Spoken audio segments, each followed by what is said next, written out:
Is debt beating you down? You need discipline. You need the Debt Ninja. If you've been caught in a financial trap and need to be set free, then you need the Debt Ninja. Want to stop those harassing collection calls, start saving thousands in interest and fees, and get out of debt fast?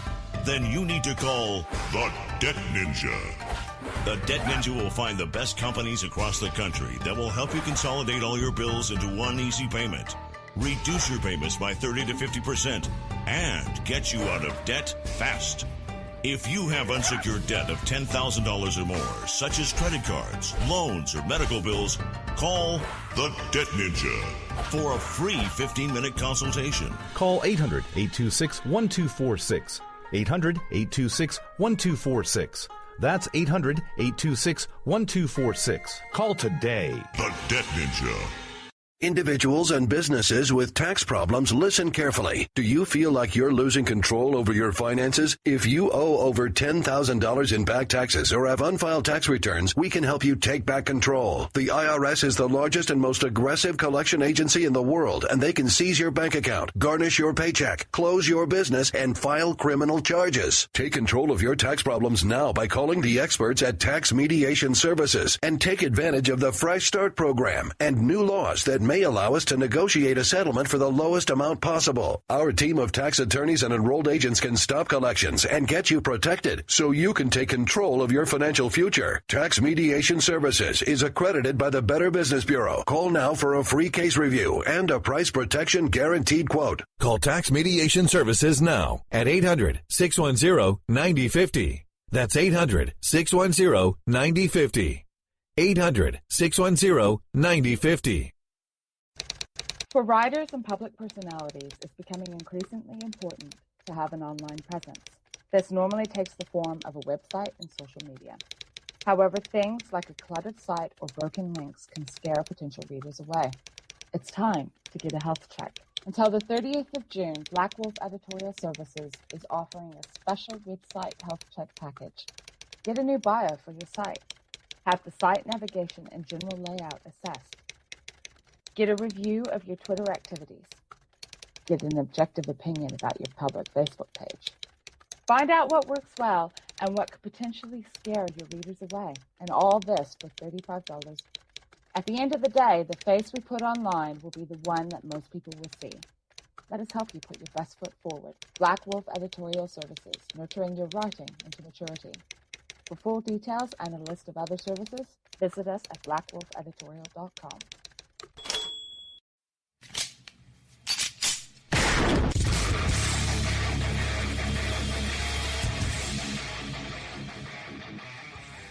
This is Slickery Trigger for Rebel Road Tactical. With proper care and feeding, your pistol will be ready when you need it, there to save your life. Shouldn't your gear be that good?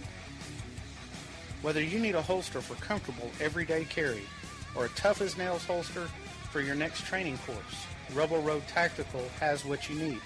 Check us out on the web at rebelroadtactical.com.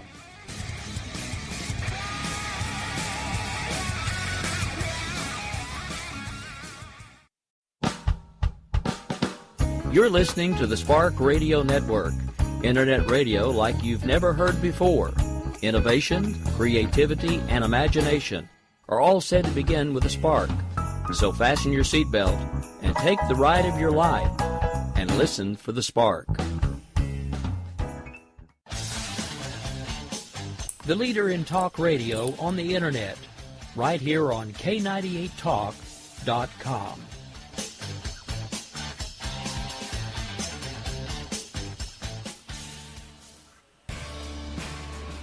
My name is Jessie. I'm a United States Special Forces widow.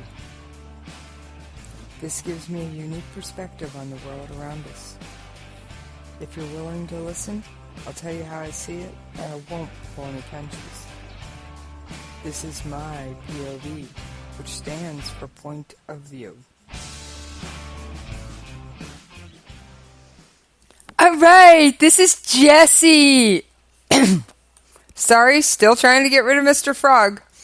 Mr. Frog, by the way, is my allergies acting up. What can I say? All right.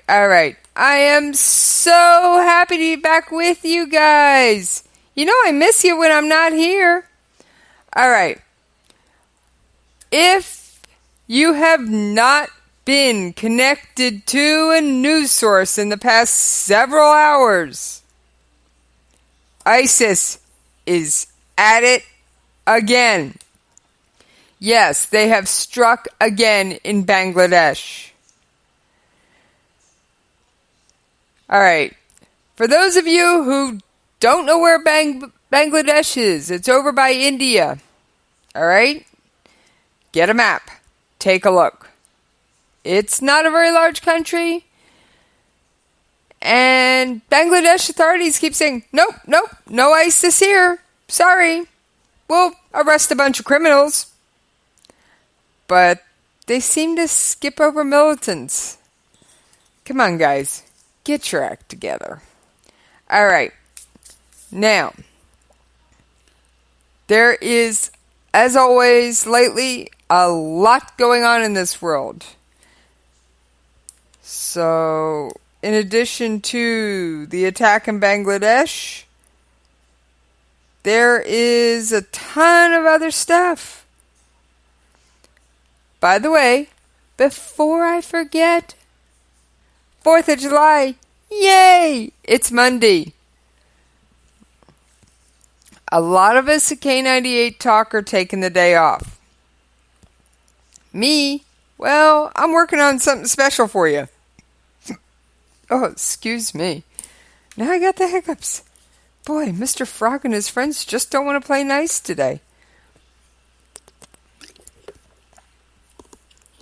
All right, swallow water. Let's see if we can keep moving.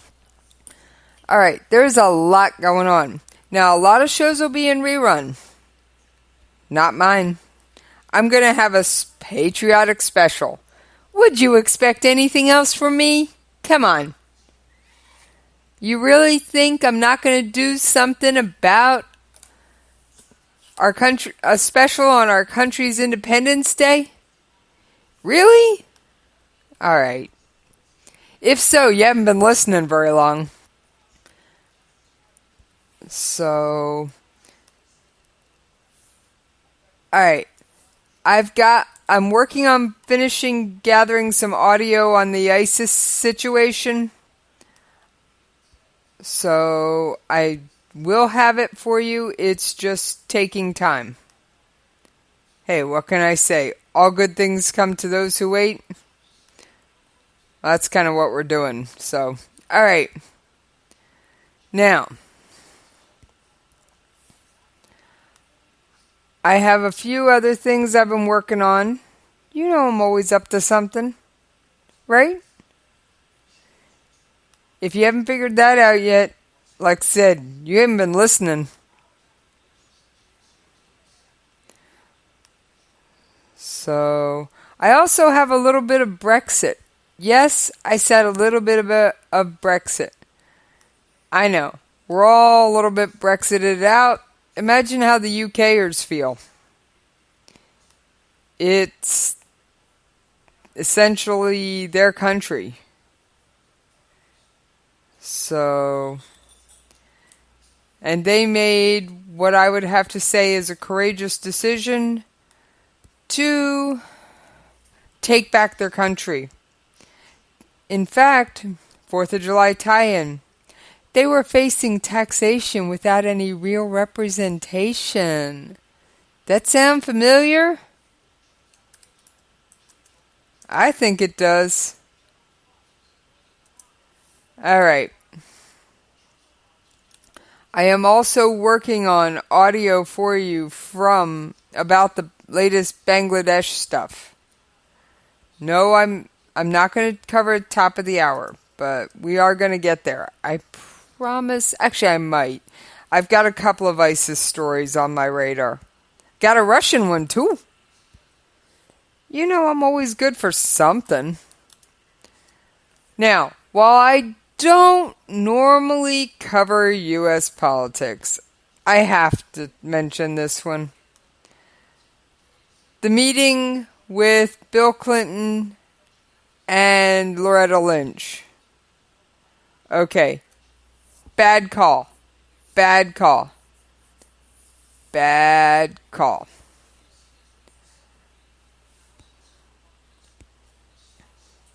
The FBI, okay, in an interview with the O'Reilly Factor, the Phoenix journalist who broke this story said that the FBI was on scene, not allowing them to take photographs. Oh yeah. Then the former president steps onto her plane, as in the U.S. government corporate jet that she uses to get around the country. Now, I'm not begrudging her the jet.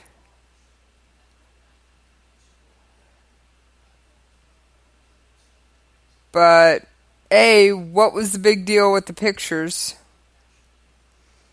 B,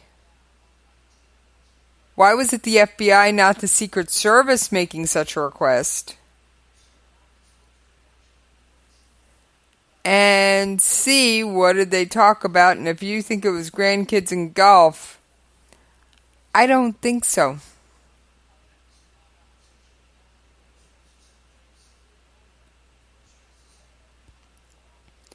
All right.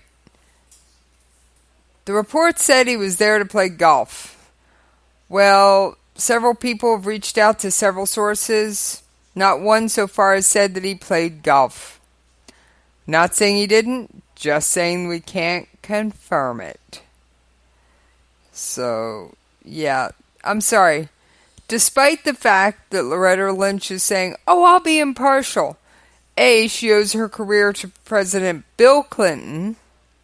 B, Bill Clinton's spouse, Hillary, is the subject of at least one, if not two, FBI criminal investigations. Remember, Director Comey said the FBI only does criminal investigations. He had no clue what this security review thing Clinton was mentioning had to do with anything. So, all right.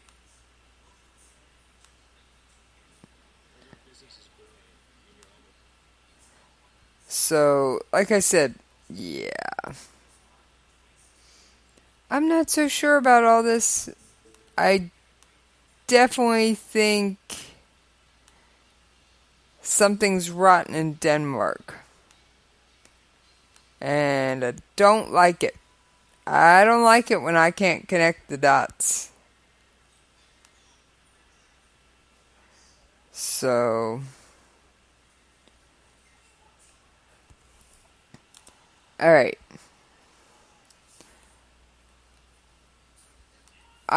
We're going to do the trip through my mailbox just a little early. Oh, actually, no. Let's do this other story first. Sorry, I'm a little distracted.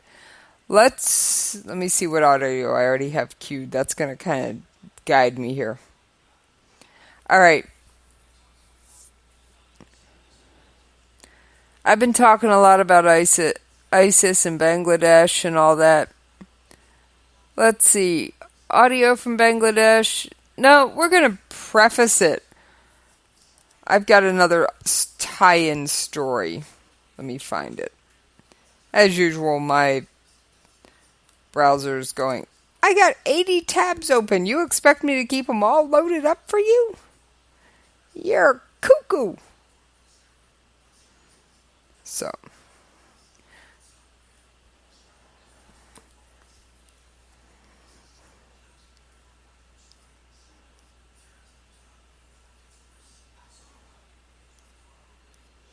I'm sorry for my silence. Let's take a listen to the audio while I get this story pulled up. Tonight into the dark world of ISIS from a young American who was drawn to the terrorist group. He later escaped, has been talking to the U.S. government and now to NBC News. He spoke exclusively with our chief foreign correspondent, Richard Engel. This is the first time the man we'd been asked to call, only Mo, has been allowed to tell his story to anyone outside the law enforcement system. His crime? He traveled to Syria to join and train with ISIS. Was that your plan to immigrate, to live there for the rest of your life? Yeah, that was my intention. You thought it would be some kind of Islamic paradise? Utopia to an extent, yeah. Mo, who grew up in New York City, seemed to have a promising future. At 23, he got into Columbia University, but soon he dropped out, started driving a cab in New York, and spending hours online watching extremist propaganda. By the summer of 2014, he took off and made his way into Syria. So you went to this ISIS religious academy? More like a camp. It was technically a Sharia camp, all in terms of war. He says none of the students in class objected to what they were told. They were afraid to. They had a license to do whatever. They had a license to kill. Do people seem insane? It's like a bloodthirst, I guess. People who just had a readiness for violence. Did you see evidence of all the gore that we see in the ISIS propaganda? I did see severed heads placed on spiked poles. When did you decide that this wasn't for you? When I saw how impossible my situation was, it felt urgently unsafe. You can't just walk away, can you? Exactly. I mean, desertion in their perspective is easily punishable by death. 5 months after he arrived, Mo managed to escape from Syria and went right to the U.S. consulate in Turkey. When he got back to the U.S., the FBI put him under arrest, and for the last year and a half, he has been working with the government. He now promises to spend the rest of his life speaking out against extremism. Richard Engel, NBC News, New York. All right, so I think that's an interesting story. He became deeply interested in ISIS. He bought into their propaganda. He went over there. And he went,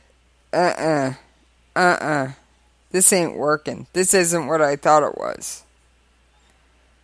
Now, I'd like to see more stories like this. Now, he did plead guilty to providing material support and receiving military training from the Islamic State. And that was in a closed courtroom in Brooklyn on November 26, 2014. He could face up to 25 years in prison. However, sentencing won't take place until he's done cooperating with the FBI and other law enforcement officials. He reports witnessing random beatings, arrests, severed heads placed on spiked poles. Yeah. I will say at least he wised up before he was dead. He was escorted back to the U.S., arrested by the FBI. He signed a cooperation agreement pleading guilty. The two charges carry between 10 and 25 years, but Mo will not be sentenced until his cooperation is complete. The court may consider any substantial assistance he provides in deciding whether to give him a lighter sentence, they said. The FBI officials said they could not talk in detail about the work Mo has done because they relate to ongoing investigations. They did say he has provided reliable information about the identities and activities of ISIS members. And as for the man himself, he says he's let his family down. I've let the nation down. I've let God down. I have a lot to make up for. Now, I haven't heard the full interview to see if he says God or Allah. It'll be interesting to find that out.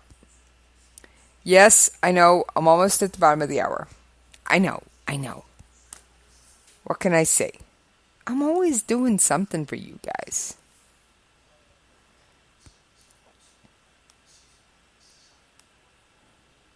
So, alright.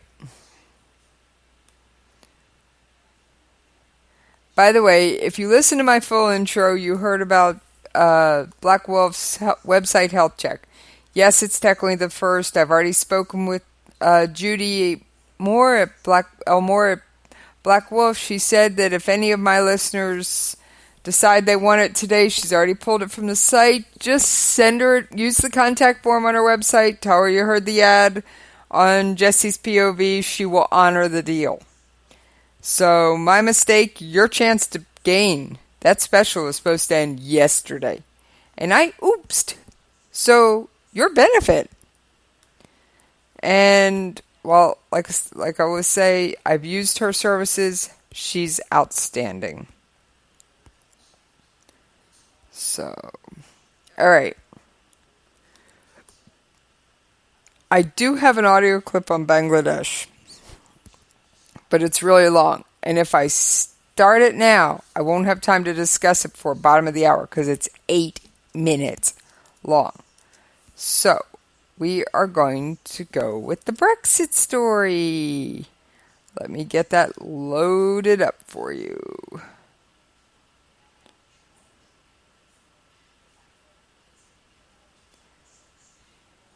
So,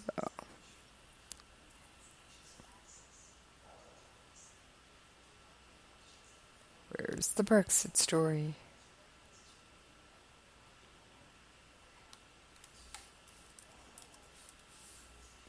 There it is.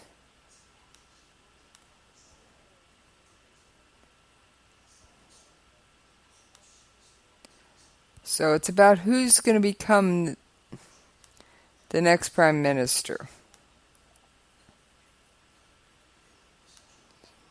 And I thought the guy's statement was kind of interesting. So basically he stabbed the head of the Leave movement in the back. Oh yeah. All right, you take a listen to his words and I'll let you decide for yourself.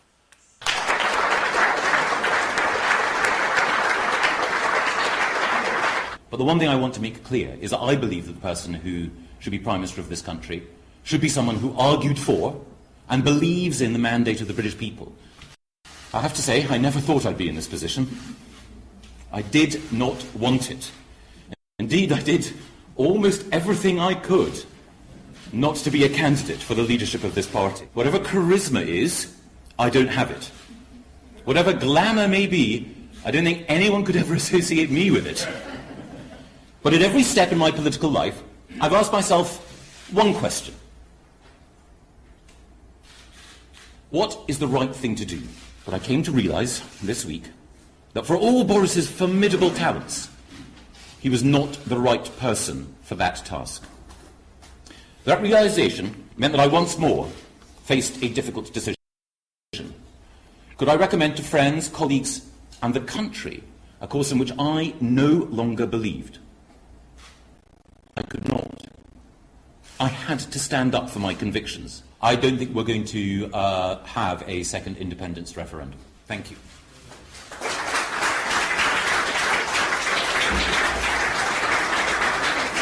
All right, we don't need to listen to them clap. That was Michael Gove as he pitched himself for the country's top job of Prime Minister. And he's like, this country voted for change, I can deliver it.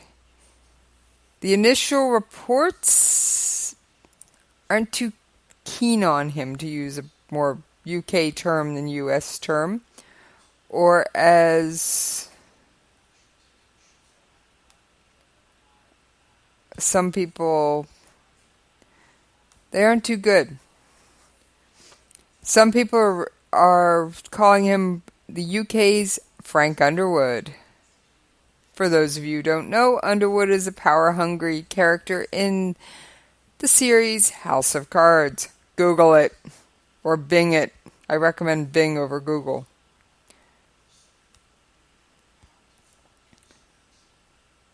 So, and you have to take anything from the Daily Mail about Gove with a grain of salt, if not a shaker of salt. Because her wife Sarah Vine, working under her maiden name I suspect, happens to be a columnist at the Daily Mail. Oh yeah.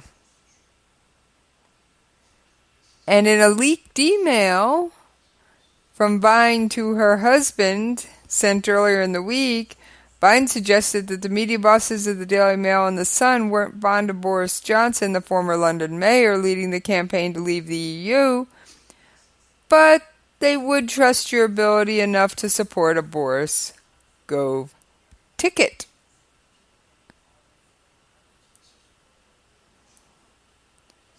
So, yeah. And Boris Johnson has already ended his bid to be prime minister. He said, you know,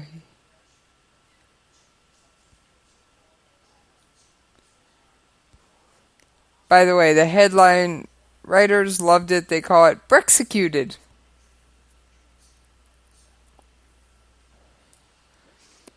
In other words, it was a daydream for headline writers. Brexicuted shouted the Sun tabloid, an act of midnight treachery, said the Telegraph, while the Guardian ran with the betrayal.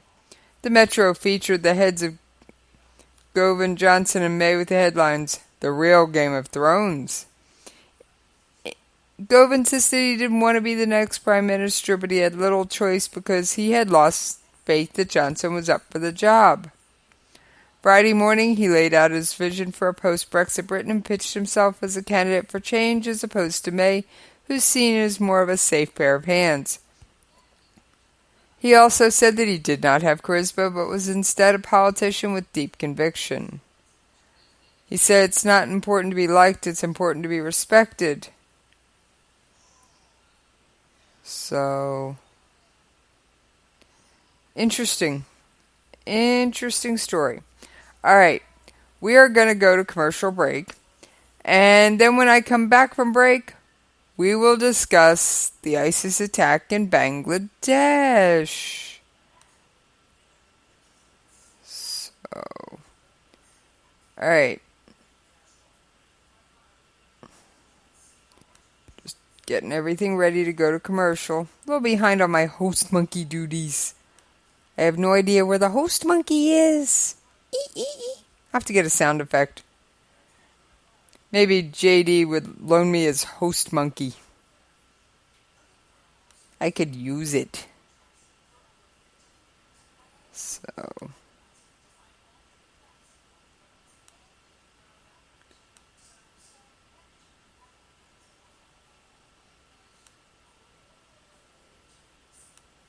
I'm also none too happy with various other people this weekend. It's been one of those weeks. All right. But that's my problem, not yours. So, we're going to go pay those bills, and I will be back after this brief commercial break.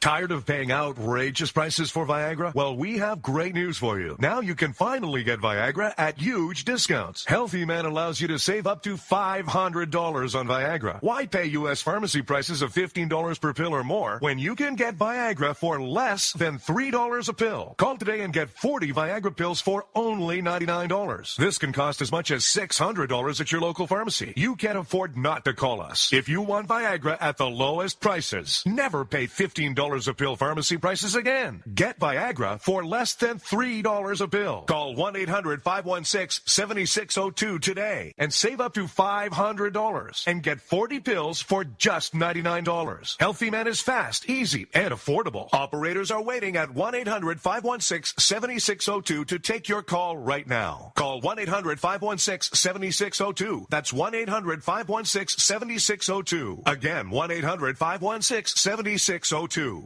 Is debt beating you down? You need discipline. You need the Debt Ninja. If you've been caught in a financial trap and need to be set free, then you need the Debt Ninja.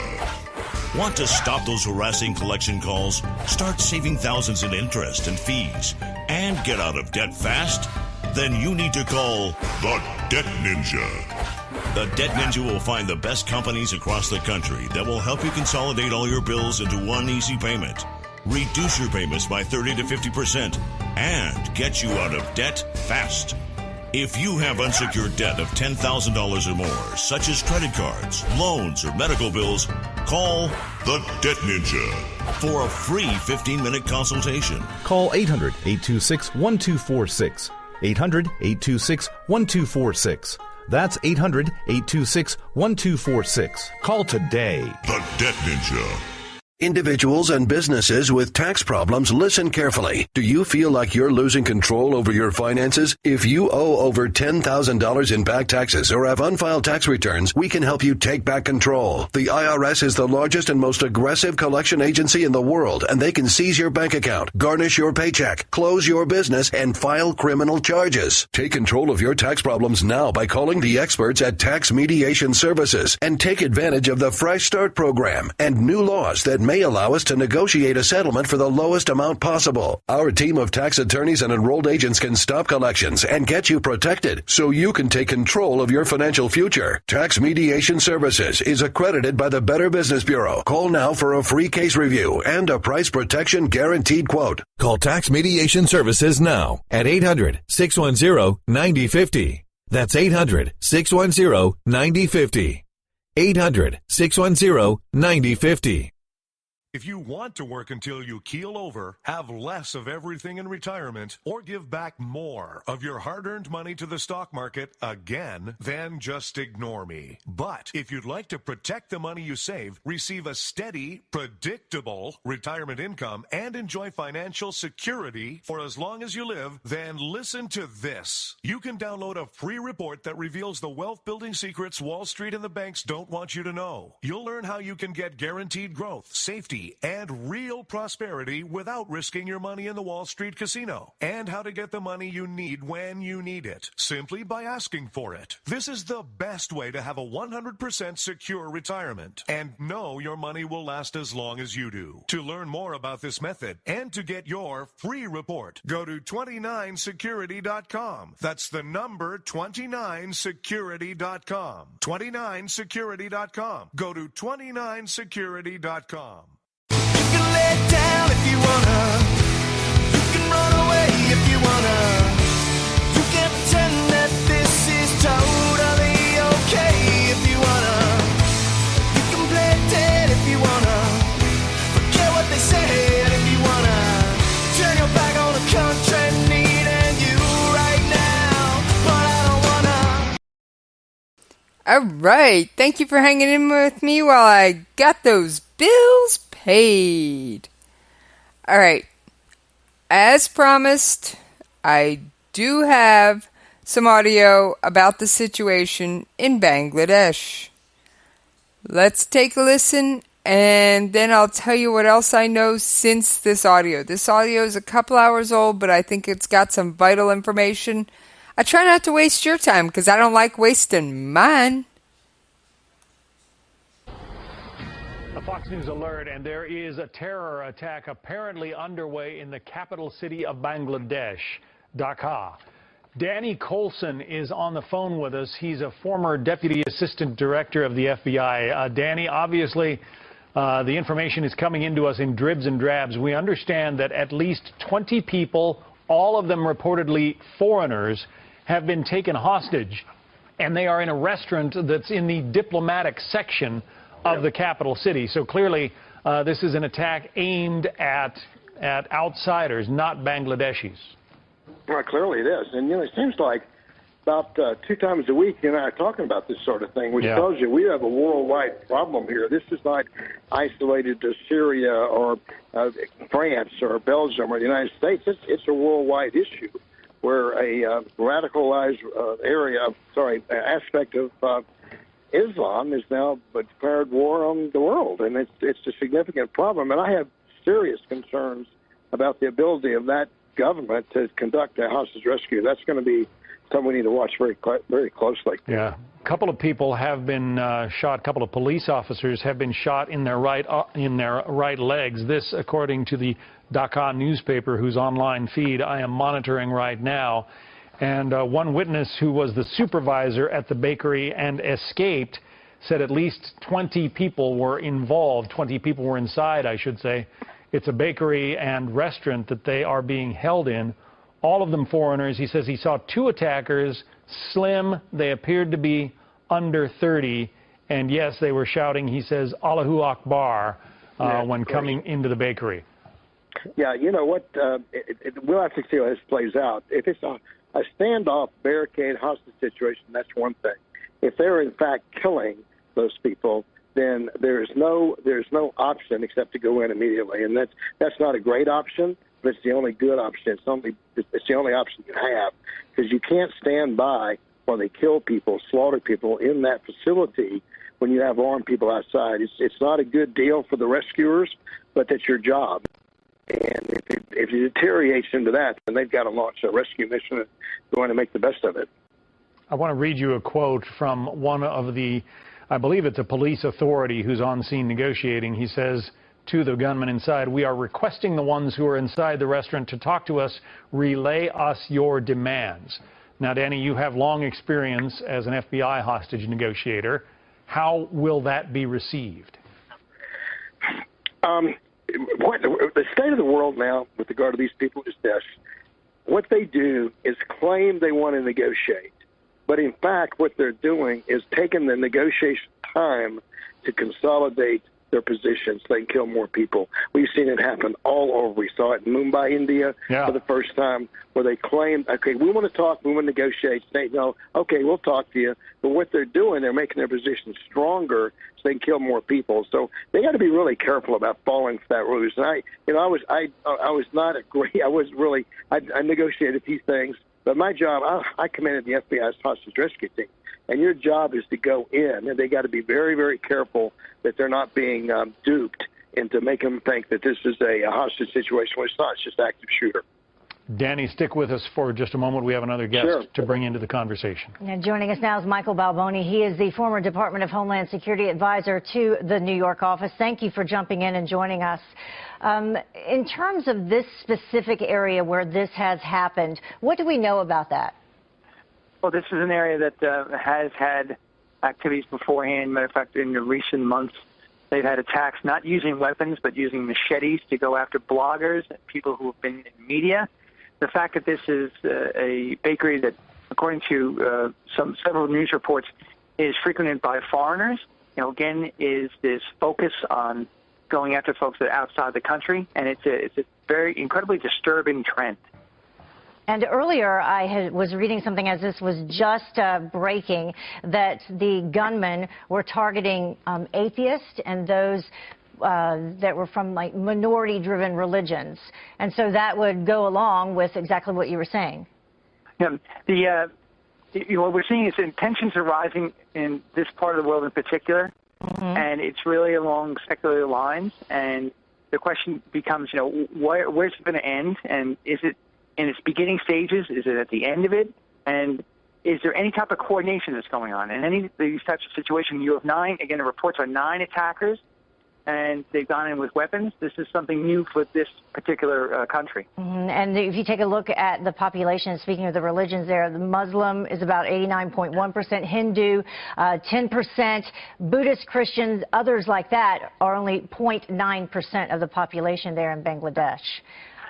Does it tell you anything in reference to hostages being taken versus people being shot and killed immediately? I think that your prior guest just has laid that out very well. It is a concern now. We actually had this issue in Orlando. What are they taking hostages for? Are they really taking them so they can negotiate as hostages, or are they victims? Is this something where they're just going to try to draw the police in, try to get more people involved so they can inflict more casualties? That's a real question, because the modus operandi for a lot of attacks in the Middle East, and certainly in some of the attacks in Turkey, they're not interested in anybody getting out alive from these situations. They're interested in creating more carnage. Yeah, there was a report, I recall Catherine Herridge speaking about what happened in Turkey, and she said that according to some of the CIA people specifically that she spoke with, that it appeared that perhaps the terrorists intended to take hostages there, because she said that it was believed that they would have immediately gone in and blown themselves up, and the first terrorists, in fact, did not do that. It's so hard to read into someone's mind when they are in the middle of a violent act and what's going on. What was their original plan? That's yet to be found out. Obviously, there's a huge investigation in Turkey as to find out who was involved and what their plans were. But leave it to this situation that when you have folks who are armed and they're in one place, you have a huge contingent of police officers now, soldiers coming into this area. there's going to be violence. And so whether or not the hostages are going to be able to get out alive is yet to remain to be seen. This all started about 8:45 p.m. Friday evening in Bangladesh. Bangladesh lies just to the east of India there. We were speaking earlier with Danny Colson, and Danny, it's my understanding that these gunmen burst into the restaurant and just started shooting people indiscriminately, leaving at least 2 people dead. If they've got 20 hostages now, what is the point in trying to negotiate, trying to wait them out? Haven't they already proved that essentially they just want to kill as many people as possible? No doubt. It goes back to what we said earlier, that they just wanted to slow down the response so they can kill more people. One thing that's significant here, if there are in fact 9 of them there, that's actually a better thing for the government to deal with. It could have been a disaster if they split up in small teams like they did in Mumbai. That could have been even worse. Yeah. Because at least in this situation, that commander can put all of his resources, assets right there, isolate them and contain them, and then try to rescue as many as he can. I know it sounds kind of sinister to put it in those terms, but you have to. It's almost like triage, John. It's you look for the best thing you can get out of a very bad situation, and they're going to have their hands full. If there's 9 shooters in there, that's going to be a tough situation. That Mumbai event went on, as I recall, for the better part of 2 days. Yeah, it's actually 3, as I recall. I think it was the 3rd day it was finally resolved, and they just ran around Mumbai hitting various targets and were very, very, very effective against a totally inept police department in Mumbai, and that's what exacerbated that whole situation. All right, so what's new since this was recorded and I brought it to you? It has been confirmed that there are 2 dead police officers from this attack. Now, like the audio said, and I know that was a very long audio clip, but I felt it was important, just like when I was bringing you multiple Brexit updates the night of the Brexit. And I'm already going to start working with my K98 co-hosts here to do something for election night. So, haven't gotten everything lined up yet, but we are going to do our best so you can skip the lamestream media and get your election results straight from us. All right, so if there were 9, like the guy said, it's better that all 9 militants or terrorists are in one place. If they were scattered out across the city, the resources of the responding forces would also have to be divided. And while the resources can be divided effectively, it's easier if you can just rush one place once and absolutely overwhelm it. My thoughts and prayers do go out to the families of those who are in there. They are most likely all foreigners. So, all right, I've got a couple of articles here I want to go over with you.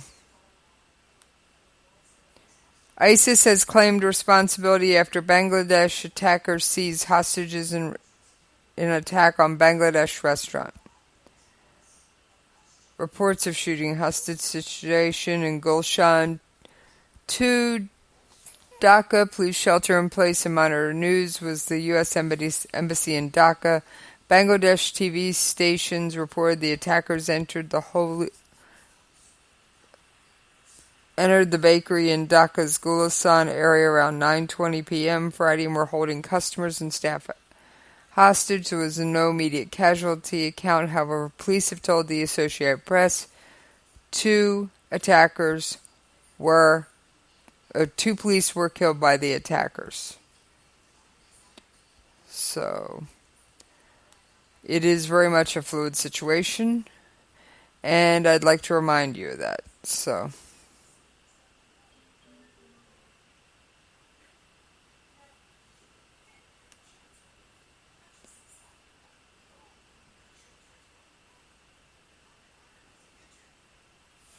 Alright.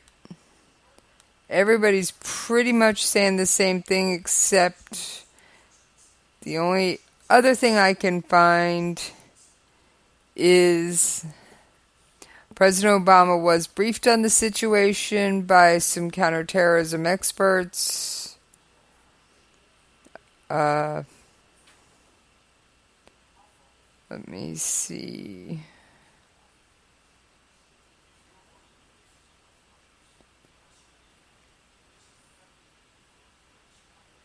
I'm looking. There was a press conference at the State Department. I'm trying to grab that for you real quick.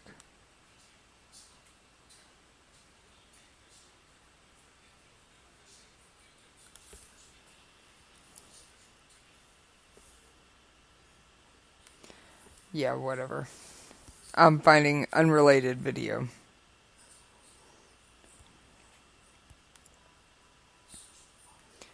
Give me a sec. I'm working on it. But the U.S. State Department has said all Americans working at the U.S. mission in the area have been accounted for. And that's according to Reuters. We have accounted for all Americans working for the Chief of Mission Authority in Dhaka. Don Kirby, a State Department spokesperson, said he called the situation fluid. No kidding. Reports said a huge contingent of security guards cordoned off the area and the restaurant as they traded gunfire with attackers who set off explosions. Alright. Do I need to write their playbook for them? A restaurant worker, a kitchen staff worker at the restaurant who escaped the attack said the gunman chanted Allah Akbar, or Allah Snack Bar, as I like to say, as they launched the attack. Alright. Allah Snack Bar, your first sign, guess what? Extremist. Suman Reza told the Daily Star that several armed men entered the restaurant and took hostages. They blasted several crude bombs, causing wide-scale panic among everyone.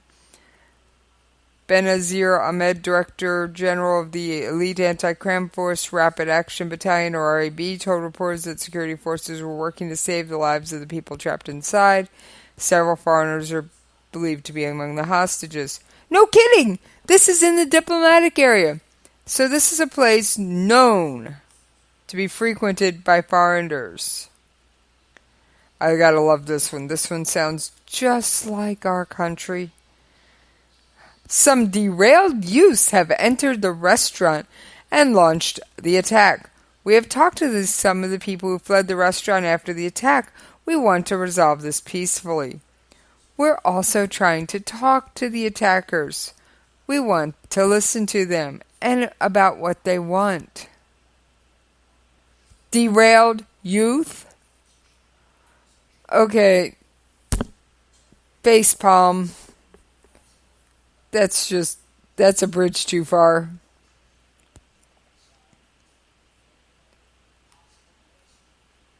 I mean, come on. Now, earlier this month, the authorities in the country did round up about 1,600 criminal suspects, including a few dozen believed to be Islamic radicals, in a nationwide crackdown aimed at halting a wave of brutal attacks on minorities and activists. Only 37 out of 1,600 were suspected to be radical Islamic militants, according to the authorities. Those included 3 charged with alleged membership in the banned militant outfit Jamaatul Mujahideen Bangladesh. The country saw a significant increase in terrorist attacks in 2015 as groups including ISIS and Al-Qaeda targeted foreigners, religious minorities, police, secular bloggers, etc. So, all right.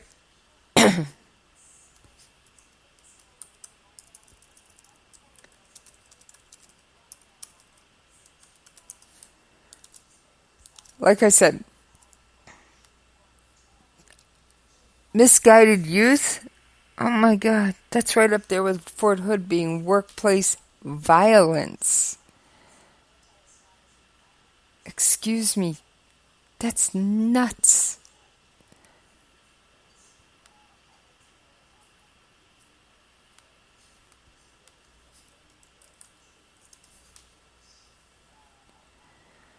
I'm sorry, but that just caught me off guard.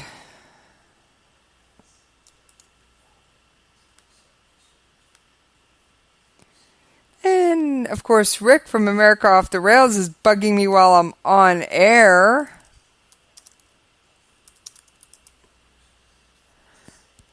So...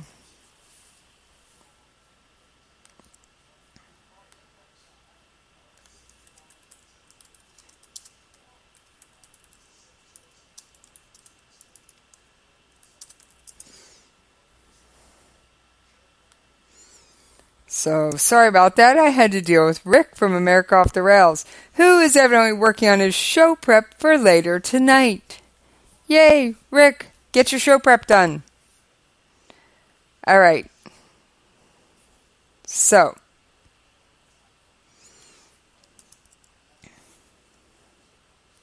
I'm sorry, misguided youth. I'm still reeling from that one. I've heard terrorists called a lot of things. A lot. Misguided youth is never one of them. As many as 9 gunmen attacked a restaurant popular with foreigners in the diplomatic zone of the Bangladesh capital on Friday night, taking dozens of hostages and exchanging gunfire with security forces.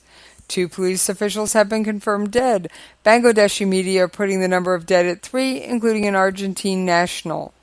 At least 35 people, including about 20 foreigners, were still trapped inside the restaurant, according to the kitchen staffer, Sumon Reza, who was among more than 10 people who managed to run to the rooftop and escape. He said the attackers chanted Allah Snack Bar as they launched the attack around 9:20 p.m., initially opening fire with blanks. That's interesting. Hadn't caught that anywhere else. A huge contingent of security forces cordoned off the area.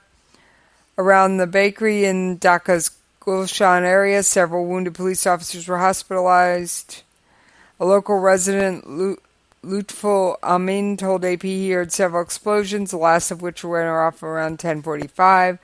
The head of the anti-elite anti-crime force told reporters Friday that they were working to save the lives of the people trapped inside the restaurant. The hostages include an unknown number of foreigners.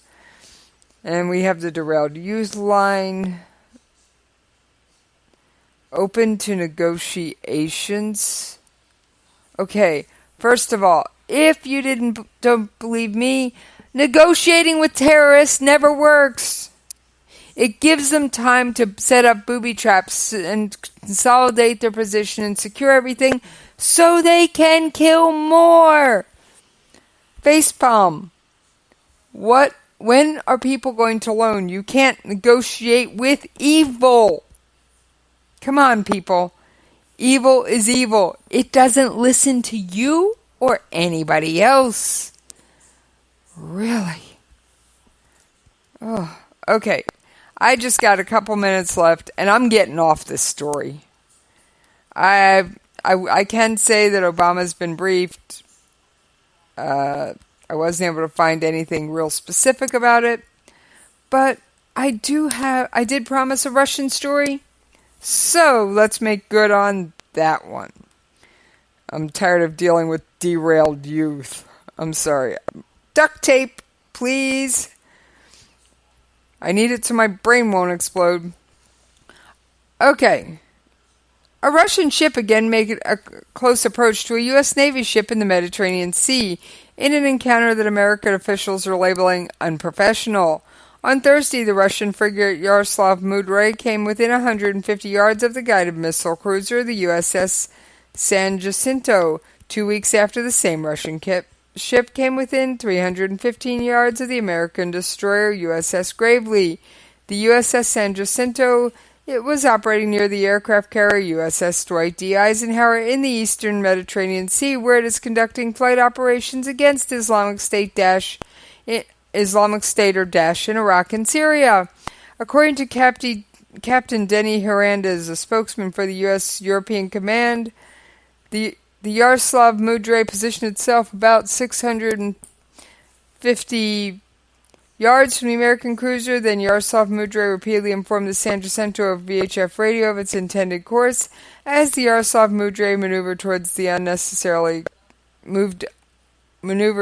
unnecessary close to the USS San Jacinto before turning away, said Hernandez. According to the defense official, the Russian frigate came within 150 yards of the USS San Jacinto. The Yaroslav Mudry then maneuvered within the San Jacinto's wake, though at a much further distance of approximately 3,000 yards behind the cruiser. Just scrolling down. San Jacinto was never threatened by the erratic maneuvers as San Jacinto maintained course and speed, but the closing distance by Yaroslav Mudry before the ship turned away from San Jacinto is considered a high-risk maneuver, highly unprofessional, and contrary to international maritime regulations. Conducting aggressive, erratic maneuvers and moving unnecessarily close to another ship in ocean is inconsistent with prudent seamanship.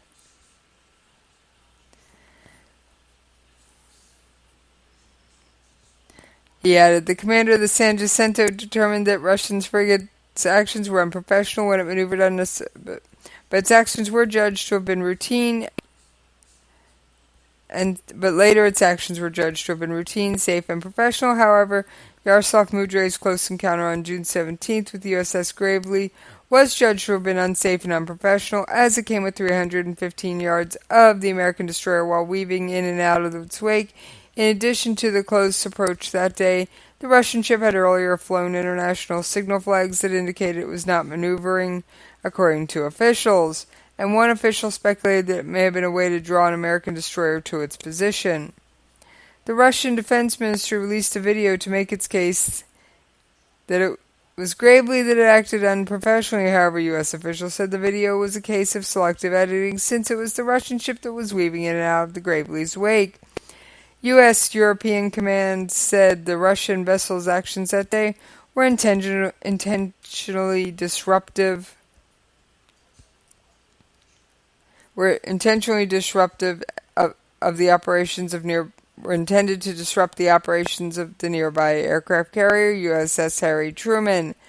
We are concerned every time an unprofessional ship maneuvers occur, said Hernandez. These actions can cause unnecessary escalation in tensions between countries and could result in dangerous miscalculation or accidents. All right. Now, all of you out there celebrating 4th of July this weekend, if you are going to set off your own fireworks, please be safe, be careful. Remember, sparklers can burn. I'm going to advise everyone, if you're going to set off fireworks, please have a bucket of water or a garden hose nearby and check to make sure it is legal in your area. Every year, thousands of people end up in emergency room because of fireworks that they set off. Please, I don't want any of my listeners to be among those. So let's play it safe, and have a happy 4th of July. And I am working on a special Saturday slowdown. I've got one on Safe Space, and I'm working on a founding of our country special. All right. You guys have an outstanding day, and I'm out of here!